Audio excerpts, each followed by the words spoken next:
sambutannya. Memasuki agenda ketiga, yakni pembacaan doa. Kepada Saudara Ananda Fitra Yuda, maka pemanfaatan dan pengembangan hasil hutan non kayu tropis lembab yang kali ini akan menjadi kuliah tamu, saya nyatakan dibuka dengan resmi. Terima kasih. Wassalamualaikum warahmatullahi wabarakatuh.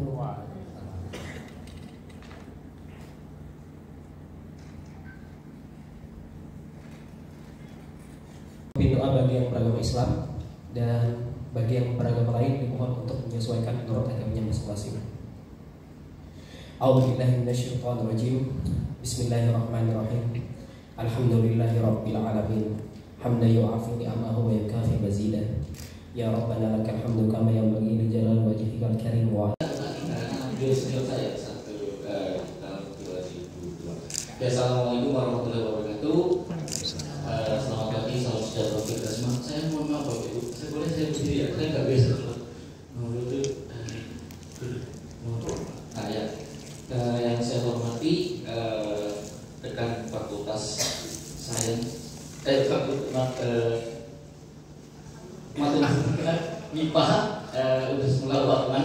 Yang saya hormati Bapak Adik 1, Adik 2, MIPA Umum, kemudian para departemen dan prodi S1 dan S2 departemen kimia. Oke, saya cukup kaget karena saya diimbau oleh UI. Kemudian saya kembali ke sini dalam rangka untuk orang tua dan beberapa proyek di IKN.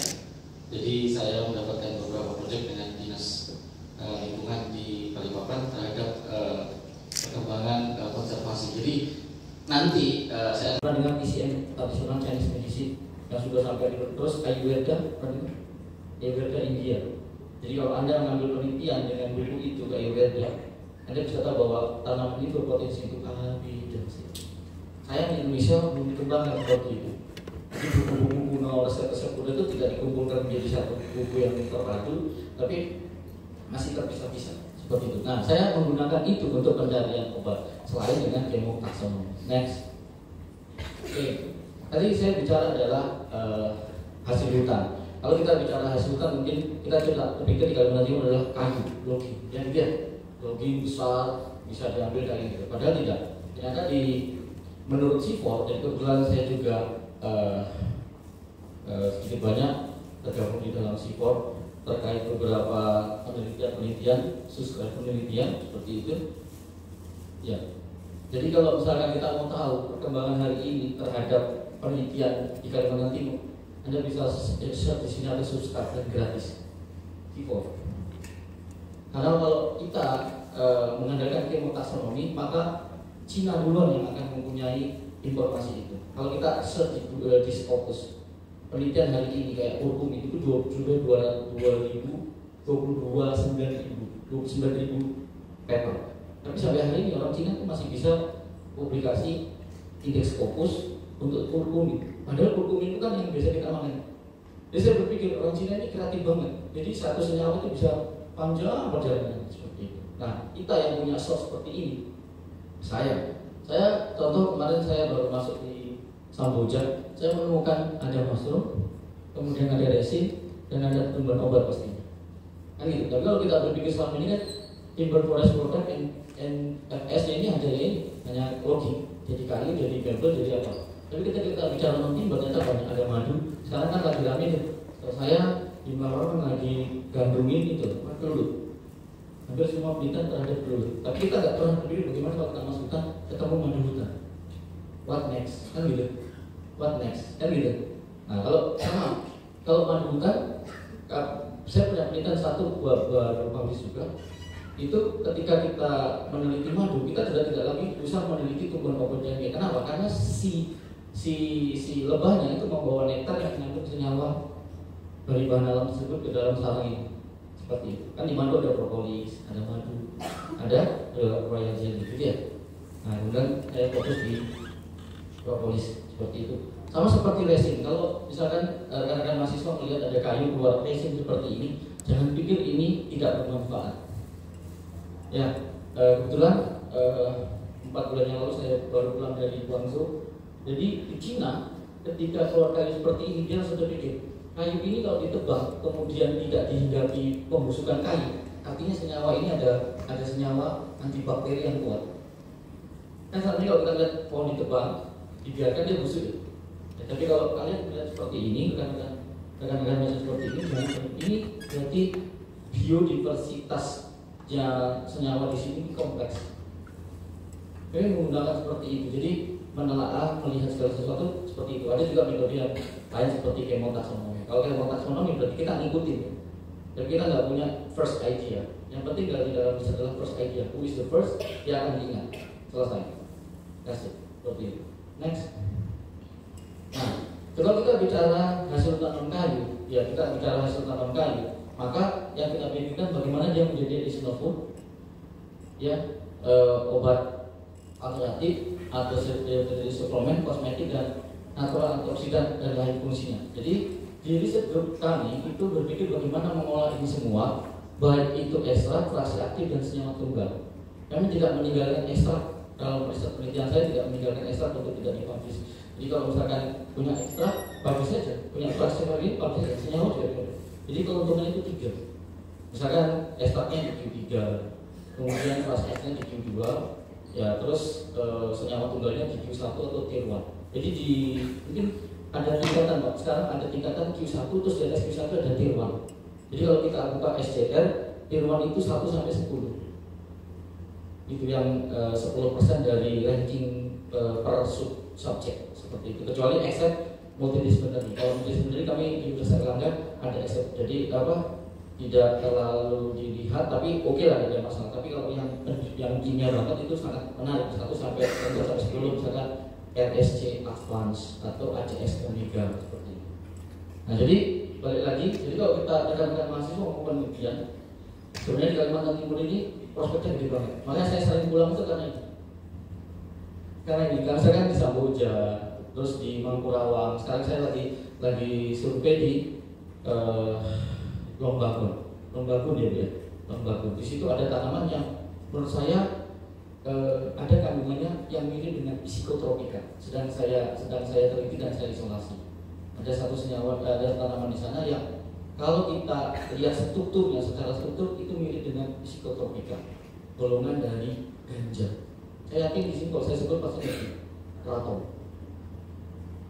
Di tempat saya kraton sudah diisolasi dan kami sudah tahu bagaimana mengisolasi kraton dengan cepat tanpa harus melalui isolasi yang sulit melalui metode rekristalisasi. Seperti itu. Jadi sedang kami tulis juga, akan kami publish di ACS Omega.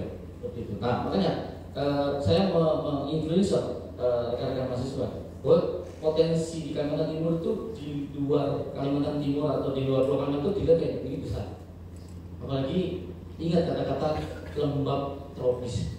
Yang punya lembab tropis itu pasti diuntungkan dengan keanekaragaman senyawa bioaktif. Karena saya sudah teliti di Kupang, kemudian di Lombok, saya sudah teliti di sana disebutnya hutan tropis kering. Sama di Baluran itu hutan tropis kering. Di sana itu biodiversitas senyawanya itu kecil. Jadi kalau misalkan ada tanaman sama akasia, di sana itu malah di sana akasia itu flavonoidnya lebih kecil dibandingkan yang di sini. Jadi Kalimantan Timur itu dan seluruh Kalimantan, kemudian saya juga baru dari Pangkal Lembun. Jadi saya melihat ternyata kalau Kalimantan Timur itu dengan base tanahnya yang asam itu diversitasnya mungkin 10 atau 15 tahun ke depan itu masih oke. Penelitian bahan alam masih oke. Tinggal kita berkreasi idenya apa. What's the idea? Kalau kita gak punya ide ya mentoknya cuma selesai pada potensi A misalnya seperti. Next, Mas. Oke, jadi saya dari dulu waktu saya sekolah saya selalu menggunakan ini. Saya punya modal besar. Ketika saya ujian di saya punya modal besar itu saya mengatakan saya punya kores produk yang hidupnya yang posisinya di hutan lembab. Kemudian saya menggunakan foto.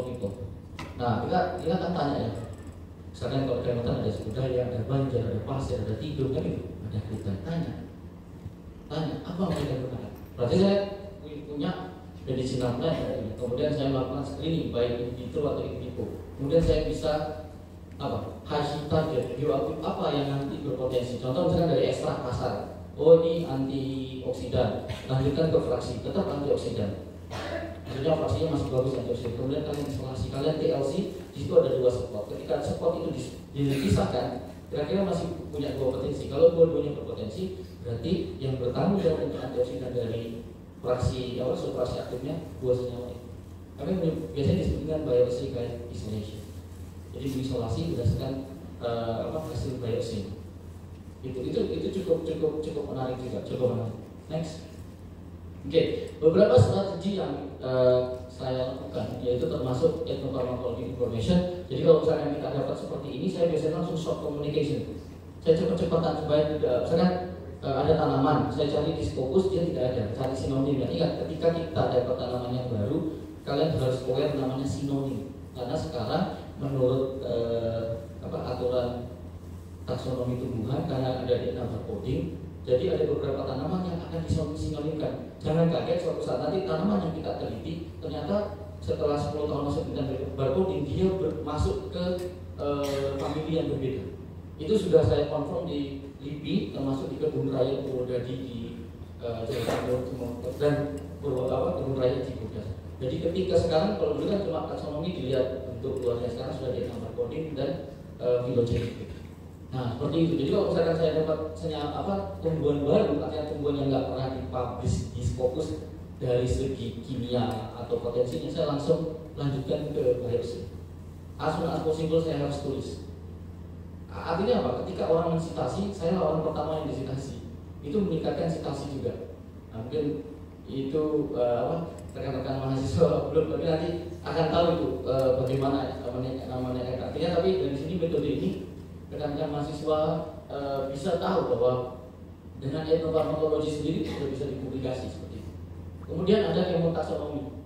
Kalau kemotaksonomi kan kita kumpulin tuh beberapa literatur, dilihat taksonominya. Oh kalau taksonomi ini, kalau famili ini, spesies ini, golongannya seperti ini, senyawanya mungkin ini, yang major ini, yang minor ini. Sama seperti sebenarnya di review. Ya. Terus isolasi dan identifikasi senyawa dari yang ada dari sini, kemudian isolasi, kemudian dapat senyawa. Nah, kemudian fokus pada natural product. Nah, kalau yang di sini metode kedua setelah BOC, kita tahu apa senyawanya, kita tissue culture. Nah, biasanya dulu kalau tidak salah dokter Yanti ya Ibu ya, yang tissue culture. Ya, memperbanyakan ini supaya dia tidak merusak hutan, jadi dilakukan tissue culture. Harapannya dengan tidak mengambil hasil di hutan, misalnya tanaman langka, kemudian tissue culture, maka isolasinya dari tissue culture itu. Kemudian melakukan development. Nah, kalau tissue culture, maka yang dilakukan bukan isolasi, tetapi metabolomik, untargeted metabolomik. Seperti itu. Jadi metabolomik bisa pakai TR, yang sederhana, bisa pakai yang lagi ramai itu LCMS off. Jadi dari situ kelihatan, misalkan tissue culture minggu pertama di LCMS, kemudian minggu kedua, ketiga, keempat sampai ke-7 misalnya. Nanti dari stage 1 sampai 7 itu pasti ada senyawa yang berbeda, karena cekamannya berbeda. Nah itu yang sedang saya kolaborasikan dengan biologi ITS. Jadi saya sedang melakukan untargeted metabolomic. Jadi ada alat LCMS, kita bisa langsung inject, nanti kita lihat pola fragmentasinya seperti itu. Oke, next. Oke, ini overview yang saya lakukan. Jadi ya sama seperti mungkin adik-adik atau bapak ibu di sini yang mungkin sama, kita lakukan yang sama dengan etnofarmakologi, kemudian ada proses material, kita vaksinasi. Ketika grup saya langsung larikan ke bioaktivitas, kemudian reaksi di bioaktivitas dapat fraksi aktif, kemudian juga farmakografi. Nah, ketika kita bicara isolasi bahan alam, maka resin isolasinya harus sesuai. Kita biasanya di lab saya menggunakan silika normal, kemudian spade, poliamid dan nylon. Jadi kalau senyawa polar, saya akan menghilangkan matriks pemotor bisa menggunakan spade, kemudian kita gunakan diol. Seperti kalau diol ini fase geraknya itu air, jadi lebih murah. Diol SP20 ini fase geraknya air. Nah ini semua ada di nanti kalau rekan-rekan mahasiswa mau penelitian, mau makan di tempat saya, monggo nanti bisa merasakan bagaimana pakai. Ini sangat cepat ini. Sangat cepat. Kalau pakai spade sudah berat molekul yang paling besar klorofil langsung lepas. nggak usah nunggu lama, misalkan 1 hari 2 hari, ini 1 jam 2 jam selesai. Karena saya punya yang ukuran diameter 5 cm sampai 10 cm, isinya sepaket besar, jadi nggak bisa mulut, sudah kita jalankan seperti itu. Kemudian kita dapat fraksi, nah fraksinya ini dikumpulin di PLC, kemudian dites lagi. Jadi kita mengejar senyawa itu betul-betul dari awal sampai fraksinya itu betul-betul di assay. Apalagi kalau misalkan dia assay-nya dari awal nih enzim, dia harus konsisten. Di sini di enzim, di sini di enzim, kemudian dapat sini baru di enzim. Di riset grup saya atau di penelitian saya, kami tidak fokus pada senyawa baru, kami fokus kepada bioaktif compound. Jadi agak sedikit berbeda. Kalau senyawa baru ngejarnya kan agak sulit, tapi kalau senyawa bioaktif kita bisa modifikasi. Nanti saya akan beritahu bagaimana memodifikasinya. Next.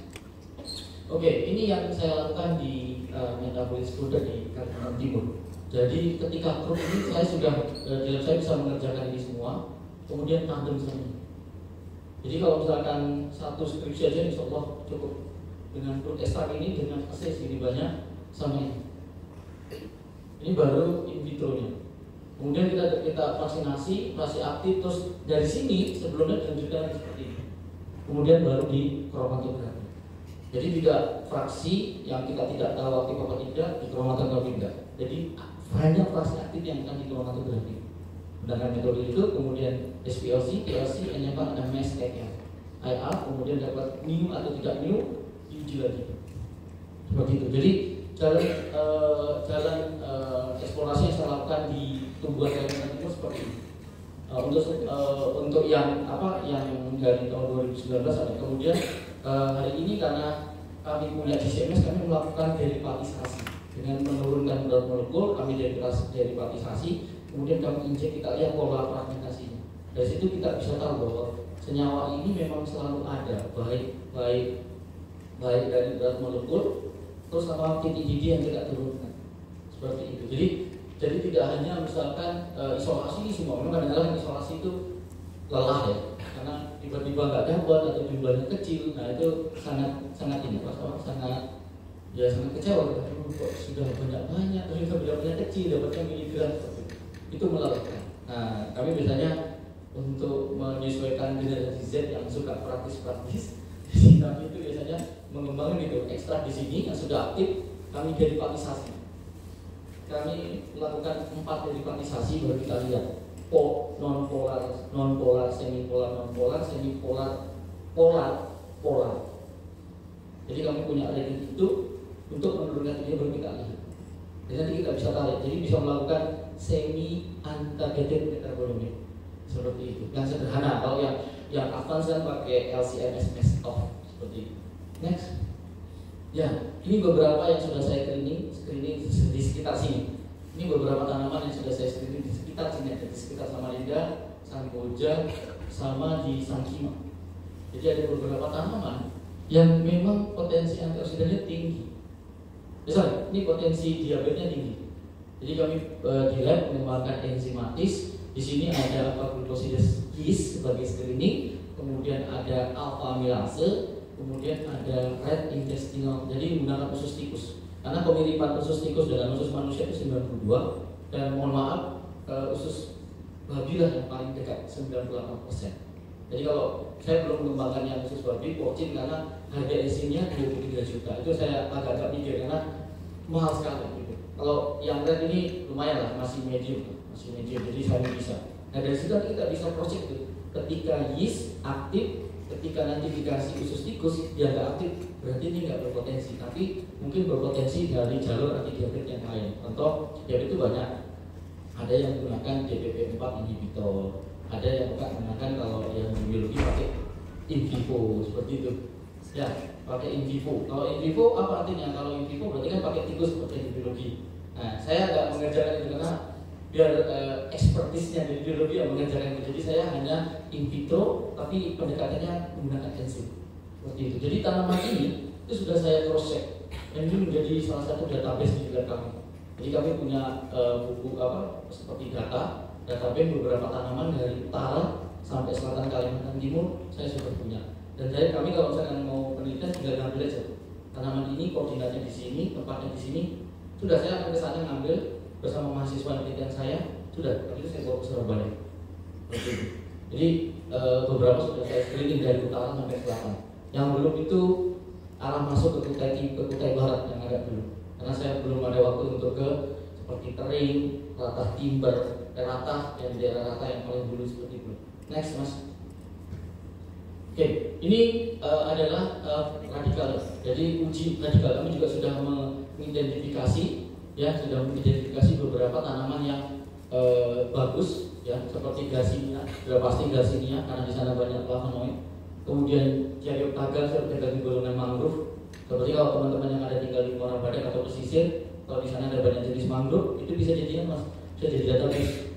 Contoh misalkan di Muara Badak ada 21 jenis tuh, setahu saya. Terus di Jawa Mahakam, setahu saya informasi dari Dinas Lingkungan Provinsi, bukan saya punya teman di situ. Jadi dia bilang bahwa pesisir Kalimantan Timur itu banyak mangrove. Fungsinya hanya sebagai contoh, mungkin penahan abrasi, terus untuk penahan tsunami. Tapi dari segi penanaman untuk potensi obat itu belum ada. Nah itu bisa juga. Nah, jadi prospeknya, sekali lagi, prospek tumbuhan di Kalimantan itu lebih sangat-sangat besar. Tinggal kita mau melihat idenya apa, terus kreasinya apa. Karena saya sendiri, kalau saya suruh eksplorasi di Pulau Jawa, saya melihat tanamannya dia monoculture kan, jadi semua. Kalau kita mau ya ke atas pulau, di ujung selatan, di ujung timurnya Pulau Jawa, atau ke Gunung Merapi. Kalau di Gunung Merapi yang paling sering itu diambil itu bakteri thermophilic.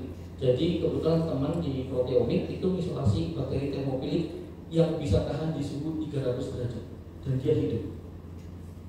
Ya itu di bawah penelitiannya oleh satunya UNER, Profesor Nyoman. Jadi hidup itu bakteri di suhu 300-200 hidup, thermophilic sekali. Seperti itu. Jadi itu sudah dikerjasamakan sama dengan Jepang. Dipatenkan bakterinnya, tapi dipatenkan di Indonesia. Tapi cukup mengagetkan, 200 itu bisa hidup bakteri. Nah seperti itu. Next. Nah ini beberapa senyawa yang sudah berhasil saya isolasi dari tumbuhan Kalimantan Timur dan beberapa sudah saya modifikasi. Kemudian kita uji bagaimana kita tahu bahwa misalkan tanaman ini berpotensi anti diabetes. Nah, terus kita uji dengan beberapa pendekatan enzim seperti saya bilang tadi, ada maltase, ada sukrase seperti itu. Nah kemudian saya uji dengan plasmid.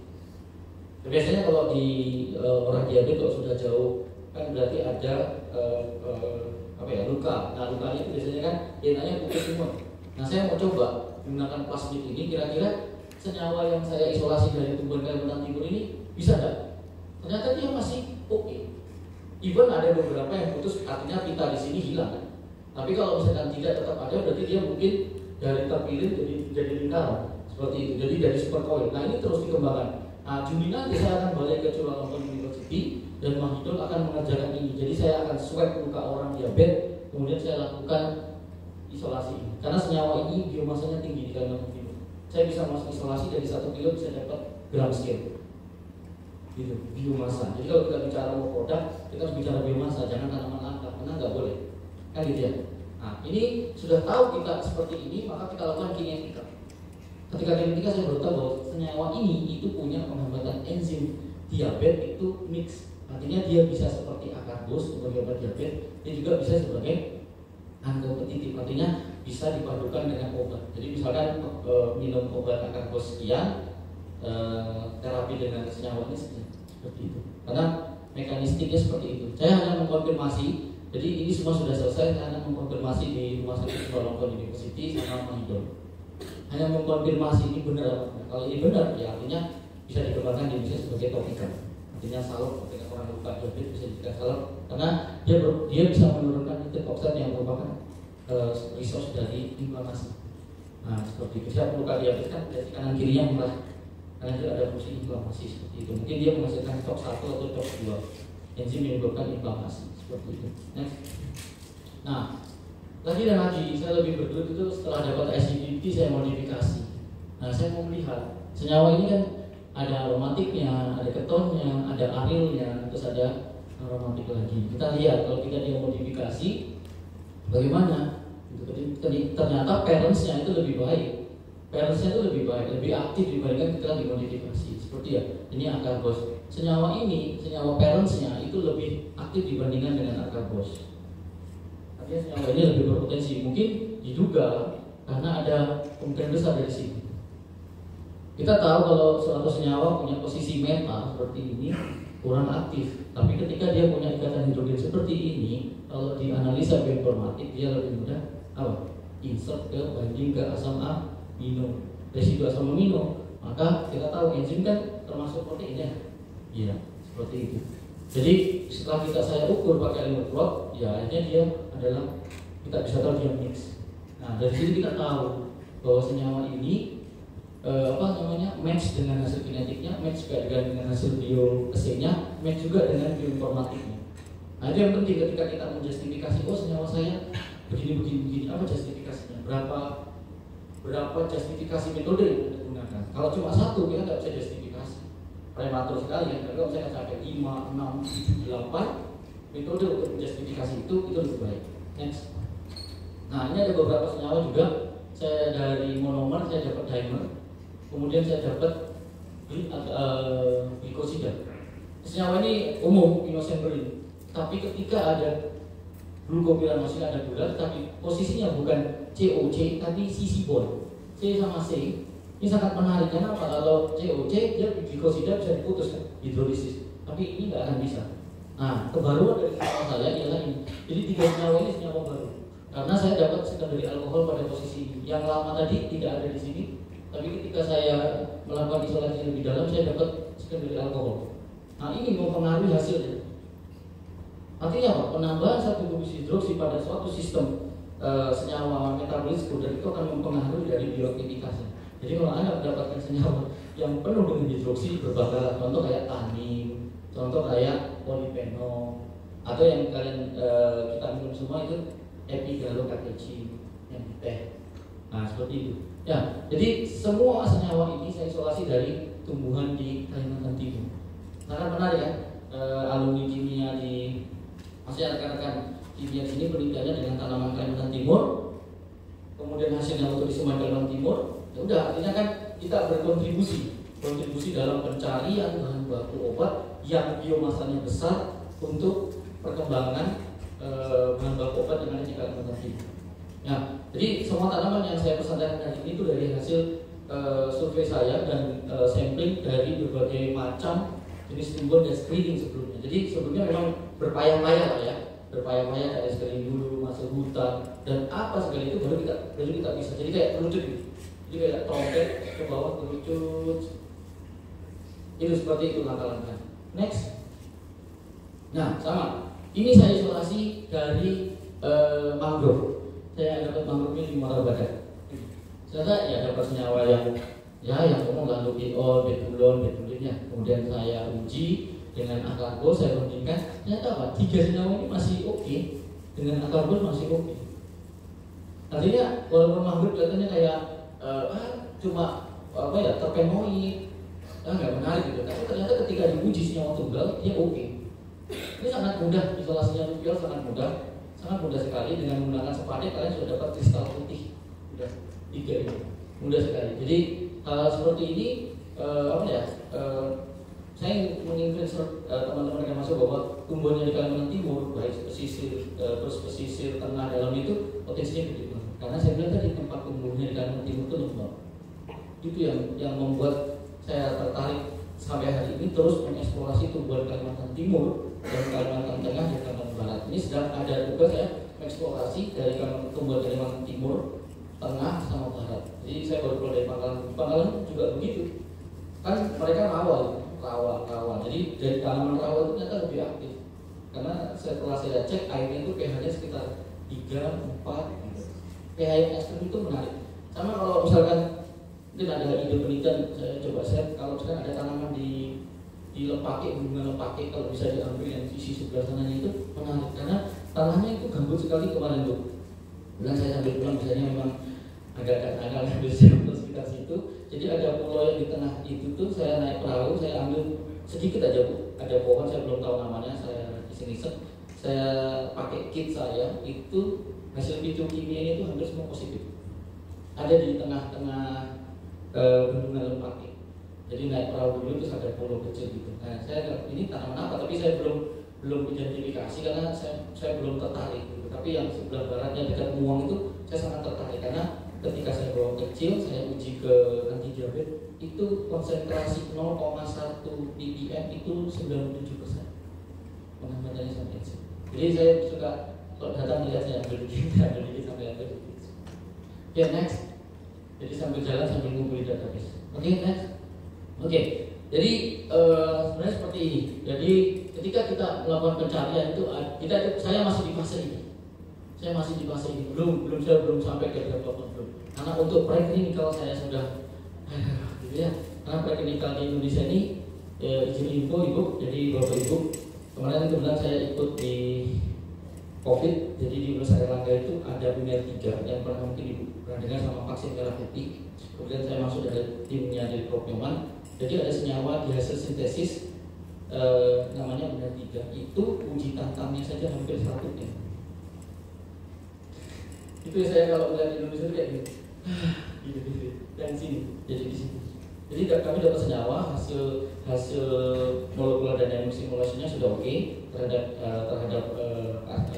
amino residu asam amino yang COVID sudah oke, terus hasil uji tantangnya sudah oke. Tapi ketika preklinikal ini yang agak ngeri, karena sekali uji preklinikal itu nggak murah. Kalau gagal ya gagal, gitu kan gitu. Nah, jadi kami masih berkutat di sini. Tapi ini diteruskan sudah. Kami sudah masuk animal model yang punya 3 untuk COVID sudah masuk. Kemudian alhamdulillah ya vaksinnya yang malah lolos merah putih tersebut seperti diproduksi sama Biotis. Jadi Biotis seperti itu. Nah, saya masih di sini. Masih cari ini, masih cari eksplorasi, masih di sini. Belum, karena saya belum berani yang tanaman biomasa yang besar tadi untuk di launch. Karena ketika launch itu berarti harus melakukan preklinikal. Saya masih pikir bagaimana kalau misalnya jadi obat herbal terstandar saja, kayak mohon maaf bukan endorse kayak tolak angin. Tolak angin kan kalau kita lihat ingredientnya nggak ada, semuanya ekstrak gitu ya. Nah, tapi kita kan nggak tahu komposisinya apa, senyawa apa ini yang aktif gitu ya. Nah, jadi saya berpikir gitu karena kan di Indonesia kan ada 3 ya, jamu, obat herbal terstandar sama fitofarmaka. Saya untuk fitofarmaka itu agak gitu, kayak gitu. Jadi kalau obat herbal terstandar saya masih oke karena dengan calcium MS atau dengan UPLC MES off itu masih oke konfirmasi. Oke, next. Nah, ini adalah suasana lab kami. Nah, saya berikan informasi untuk rekan-rekan mahasiswa yang mau magang atau visiting di lab saya monggo. Jadi beberapa kali ada tetangga kita Fakultas Kehutanan itu beberapa kali di lab saya. Jadi kalau teman saya tidak usah khawatir, maksudnya gini, nanti Pak biaya kita gimana? Di lab saya, dan saya kepala riset grupnya, risetnya gratis, hanya biaya hidup saja. Saya sudah sampaikan ke Pak Teguh tadi, nanti kita bisa kolaborasi. Jadi kalau rekan-rekan mahasiswa mau penelitian di riset grup kami di UPT Biom, di UNER maupun di Departemen Kimia, biasanya saya di riset grup saya itu risetnya itu gratis. Jadi Anda cuma datang, tunjukkan performa, terus progress report sama saya, itu aja. Jadi nggak usah dikhawatirkan kayak berapa bench fee-nya, nggak ada. Hanya biaya hidup sama transportasi dari mana, dari Samarinda ke Surabaya.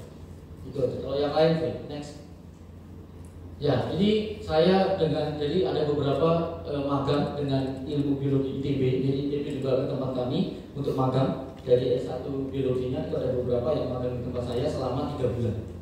Jadi 3 bulan magang for free, bahan kimia yang free, terus pokoknya apa yang mau dipakai silakan di lab saya. Jadi monggo, makanya saya akan ditawarkan kalau misalkan memang ada join penelitian atau join riset atau join advisor seperti yang saya lakukan di Fakultas Kehutanan join advisor selama 2 tahun termasuk dengan mahasiswa S3 itu monggo. Jadi mahasiswa 3-nya dikirim terus join publikasi sama join advisor untuk riset di lab saya kasih free 0 rupiah untuk bahan kimia yang mau pakai sembarangan setiap hari juga nggak apa-apa, mau pakai kloroform juga nggak apa-apa, all free. Jadi itu yang membuat daya tarik kami bahwa kami itu ya selain karena UIPT ya pusat unggulan tingkat, jadi services, jadi nggak semua harus ditarik gitu ya, karena di sana ada nanti namanya networking 10 tahun ke depan, 5 sampai 10 tahun ke depan berarti kan ada jejaring yang kita akan seperti itu. Next. Nah ini sama dari UGM juga Jadi beberapa mahasiswa UGM juga datang ke kami untuk melakukan riset, baik ya hanya mau buat OC-nya juga nggak apa-apa, mau metode ekstraksinya juga nggak apa-apa. Kami ada alat SPLC, terus ada microbit reader, dan beberapa seperti Illumino sama Florence kami punya. Next, nah ini yang dari kimia ITS juga. Jadi dari kimia ITS beberapa juga ada. Jadi kimia dan biologi ITS juga ada. Next, nah ini suasana lab saya seperti ini. Jadi kita punya ruang untuk preparasi sendiri, untuk isolasi sendiri, di sini untuk sintesis. Jadi dua di sini untuk sintesis, khusus sintesis dan derivatisasi seperti itu. Jadi setiap hari ada kegiatan dari Senin sampai Jumat. Kalau mau lembur silahkan. Biasanya saya kasih izin seperti itu. Karena saya bisa ngawasi, hari ini saya bisa ngawasi dari CCTV yang saya pasang di saya. Jadi saya kemana-mana dia saya bisa awasi. Dari ini saya bisa awasi bahwa mahasiswa sudah asisten peneliti saya sudah selesai. Seperti itu. Oke, monggo. Saya mau ikut rekan-rekan mahasiswa, bukan saya adik-adik di sini, adik-adik saya juga. Monggo. Kita memang jangan pernah ada kata gini. Kita nggak punya alat di kanan juga begitu. Jadi kalau bisa dikolaborasikan, kenapa enggak? Seperti itu. Alat di sana ada. Kan kita bisa gunakan. Seperti itu ya. Artinya kita bisa PT menggunakan saling kerjasama. Next. Nah, ini yang sudah saya kerjakan di Fakultas Kehutanan. Jadi saya mohon maaf Bapak Ibu diminta untuk kuliah kimia dasar online saja. Makanya saya sampaikan ke Pak Teguh, kalau memang nanti saya diminta oleh departemen, monggo. Saya setiap satu semester sudah 3 tahun dengan Fakultas Kehutanan sama pelatihan software basic. Saya diundang mengajarkan seperti software IL, software UV, terus NMR. Jadi mereka ternyata juga mengembangkan itu untuk di kimia sultan. Mereka belajar NMR seperti itu. Nah ini seperti ini saya tawarkan supaya kita juga bisa seperti itu. Ya nanti rekan-rekan mahasiswa kalau perlu diskusi dengan saya, monggo. Nanti softwarenya saya kasih gratis. Termasuk untuk IL sama UV. Anda bisa memprediksi UV sama IL itu dengan mengupload di origin, sudah tahu mana posisi, di mana posisi dari misalkan panjang gelombang sekian atau bilangan gelombang sekian, itu nanti apa yang kemungkinan predik dari gugus fungsi atau kromofor apa seperti itu. Oke, next. Ya, ini yang sedang kami jajaki barusan kemarin adalah FST UNER akan mengirim mahasiswanya ke PTJ. Dan kita tahu ini semua kan alumni di sini. Ini senior-senior kita di sini semua. Ya, jadi senior-senior ini senior dari 2001, 2007, 2003, 2001. Ya, jadi kami akan mengembangkan itu dan ini kemarin saya mengirim 3 mahasiswa saya untuk magang di PTJ. Seperti itu karena ada program PKKM yang terkait dengan PKKM. Jadi saya mengundang rekan-rekan mahasiswa, monggo kalau mau ke Surabaya, mau riset atau join riset atau apapun yang tidak bisa dikerjakan di Belawarman atau perlu bantuan, saya siap untuk membantu apapun itu. Apapun, karena kita punya source lebih baik itu sekarang musiknya adalah resource sharing. Jadi monggo rekan-rekan mahasiswa atau mungkin kita bisa signing apa gitu Bu ya, yang bisa kita bisa bisa saling sinergi seperti itu. Next, oke, ini kerjasama yang sedang kami lakukan di riset group saya. Dengan CPF Thailand kami akan mengirim mahasiswa untuk magang di sana selama 1 bulan. CPF Thailand ini cabang Topan ada di Surabaya City, kemudian PTJ BRIN juga, Purwodadi, ya sama Tamasa dan ya saya baru juga dapat proyek di SMA KPS Balikpapan untuk mendirikan sekolah laboratorium fitokimia di bawah SMA selama dari tahun 2003 sampai 2025. Kemarin baru saya ini. Jadi nanti saya akan sering ke sini untuk mengawal pembentukan sekolah laboratorium pertama di Kota Balikpapan khusus fitokimia. Jadi nanti dia akan sekolah ini SMA-nya akan melakukan screening besar-besaran fitokimia di wilayah Samboja. Jadi kayak semacam kayak kelas 1, kelas 2, kelas 3 itu dikerahkan. Nah, nanti di labnya itu akan ada display tentang fitokimia sederhana aja, tapi cuma tetes-tetes, tapi dia punya database yang begitu banyak. Target mereka tahun 2025 bisa 500 tumbuhan. Iya, KPS Balikpapan. Jadi ketua yayasannya sudah signing, nanti kita akan berjalan. Nah, seperti itu. Jadi rekan-rekan mahasiswa bisa saya men-trigger bahwa kita tuh punya resource tinggi, kita tuh punya resource di Kalimantan itu sangat-sangat tinggi. Nah, tinggal kita kreatif atau tidak. Itu saja. Next. Oke, selain tadi saya mau stres-stres, sekarang jalan-jalan. Biasanya saya suka jalan-jalan sama asisten saya di Jogja gitu. Jadi saya di tempat saya tidak hanya musik lab saja, nanti bisa stres, Jadi biasanya satu bulan atau 2 bulan sekali kami ke Jogja. Kami ke mana-mana gitu. Jadi kalau di Jawa kan ada kereta api ke Jogja kemana. Dan kadang-kadang saya juga ngajak anak magang. Gak apa-apa, feel free. Jadi kita supaya nggak stres kan. Kalau lab terus kan nggak ada mainannya. Sekolah itu juga gitu. Kalau kita sendiri ada jalan-jalan. Gitu ya. Next. Oke, terima kasih. Monggo kalau misalkan nanti rekan-rekan mahasiswa mengunjungi web, ini web. Ini WPT kami ada di sini. Monggo nanti kita bisa diskusikan apa-apa yang bisa dikerjasamakan atau rekan-rekan mahasiswa mau, Pak, saya bisa nggak Pak ke sana 1 minggu 2 minggu Pak untuk ngerjain sesuatu yang tidak bisa dikerjakan di sini yang ada di tempatnya Bapak. Oh, monggo silahkan. Nanti skemanya apa? Mau join riset kah? Mau join publikasi kah? Atau mau join advisor kan? Silahkan. Seperti itu. Hari ini yang bisa saya sampaikan, nggak sampai 10:30 buat kita. Jadi ya itu yang bisa saya sampaikan. Kita lebih diskusi interaktif. Monggo yang bisa saya saya jawab. Sekian dan terima kasih. Assalamualaikum warahmatullahi wabarakatuh. Terima kasih. Kita berikan aplaus dulu kepada beliau.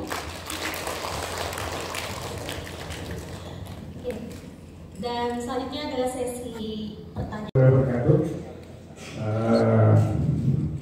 Terima kasih sebelumnya Pak Niko ya. Jadi biar mengatur bagaimana mahasiswa saya dulu sendiri dalam progres saya akan panggil Bapak ya. Jadi sekarang kita sudah ini dan tawaran kerjaan alhamdulillah mungkin untuk berikutnya bisa kita kerjasama. Jadi kalau ada anak bimbingan saya mau ke sana, insya Allah kita akan kirim. Mungkin Ibu Eva, Pak Herul atau saya. Ya, sukses ya. Jadi saya ingat dulu waktu kita di Marangkayu. Itu kira-kira bisa nggak Pak kalau dia langsung dimurnikan dengan cara revitalisasi? Terima kasih. Itu. Ya. Oke, sekarang sudah ada 500 tanaman saya Pak. Artinya database itu plus koordinatnya dari utara sampai selatan. Ya, terima kasih.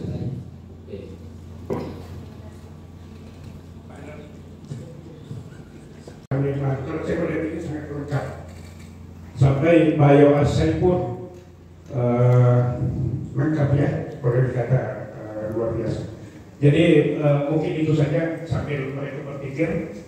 Insya Allah Pak Niko, kalau saya melihat ini sangat lengkap. Sampai bioassay pun lengkap ya, boleh dikata luar biasa. Jadi mungkin itu saja sambil mereka berpikir. Insya Allah Pak Niko,